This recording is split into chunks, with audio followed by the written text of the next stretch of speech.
Friends, welcome back to our YouTube channel Deni lifestyle. இன்றைக்கு என்ன பார்க்க போகிறோம்னா முட்டைமா செய்கிறது எப்படின்னு தான் பார்க்க போகிறோம்.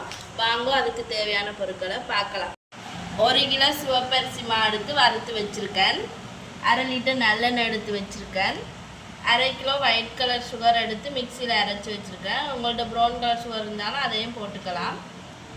100 கிராம் கருப்புளுந்து எடுத்து வறுத்து மிக்சியில் போட்டு அரைச்சி வச்சுருக்கேன். 4 ஏலக்காய் எடுத்து சீனியோட போட்டு அரைச்சி வச்சுருக்கேன் மிக்சியில்.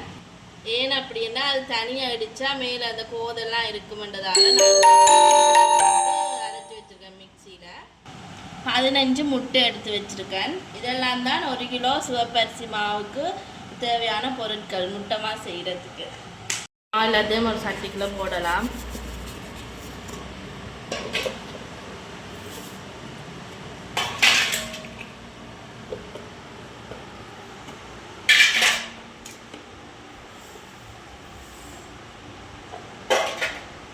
நாங்கள் கலப்போம் எல்லாத்தையும் சேர்த்து.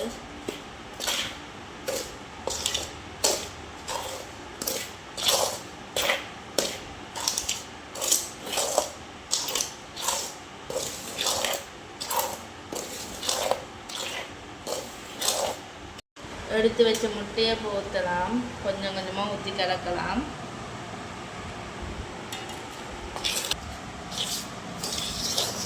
இப்போ மிச்ச முட்டையும் ஊற்றலாம். ஒரேடியாக ஊற்றக்கூடாது, முட்டையை கொஞ்சம் கொஞ்சமாக ஊற்றி தான் கிளறணும். ஏனென்றால் ஃபுல்லாக ஊற்றினா டப்புன்னு கட்டியாக போடும், நல்லா உதிரியாக வராது எங்களுக்கு. அதனால் நான் கொஞ்சம் கொஞ்சமாக ஊற்றி தான் குழைக்கிறேன். அடுத்த நல்லெண்ணெய் ஊற்றுவோம். கொஞ்சம் கொஞ்சமாக ஊற்றுங்க. ஊற்றிட்டு நாங்கள் கையால் குழைப்போம். இப்போ எல்லாத்தையும் சேர்த்து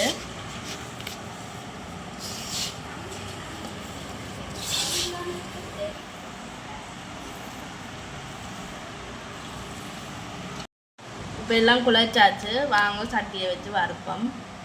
சட்டி வச்சாச்சு. இப்போ சட்டி சூடாகிட்டு நாங்கள் எடுத்து வச்ச மாவை சட்டிக்குள்ளே போடுவோம். அடுப்பை சிம்மில் வச்சு தான் வறுக்கணும், இல்லைண்டா கருகி போயிடும். நான் கொஞ்சம் கொஞ்சமாக தான் போட்டு வறுக்கிறேன், ஒரேடியாக போடக்கூடாது. இப்படியே கை விடாமல் கிளறிக்கிட்டே இருக்கணும். அப்போ தான் மணல் மாதிரி உதிரியாக ஆகும். இப்போ பாருங்க இப்படி வந்திருக்குன்னு மணல் மாதிரி உதிரியாக வந்திருக்குது. இது இன்னும் கொஞ்சம் வறுபடணும். வறுபட்டால் தான் கரெக்டான பதத்துக்கு வரும். கை விடாமலே கிளறிட்டு இருக்கணும். இனி எல்லாத்தையும் நான் வறுத்து முடிய காட்டுறேன். இப்போ வறுத்தாச்சு. இதை நாங்கள் கொட்டுவோம். மாவெல்லாம் நான் வறுத்துட்டேன். கடைசியில் இப்படி தான் வேறு உதிரி உதிரியாக. இது எதுக்கு முக்கியமாக செய்வாங்கன்னா, சாமர்த்தியப்பட்ட பிள்ளைகளுக்கு குழந்தை பிறந்த அம்மாமாருக்கு தான் செய்து கொடுப்பாங்க. இந்த வீடியோ பிடிச்சிருந்தா லைக் பண்ணி, ஷேர் பண்ணி, கமெண்ட் பண்ணுங்கள். அண்ட் மறக்காமல் சப்ஸ்கிரைப் பண்ணிடுங்க. அது எங்களுக்கு ஒரு வகையில் சப்போர்ட்டாக அமையும்னு சொல்லிக்கொண்டு இந்த வீடியோவை இதோட முடிச்சுக்கிறேன். அடுத்த வீடியோவில் பார்க்கலாம். பாய்.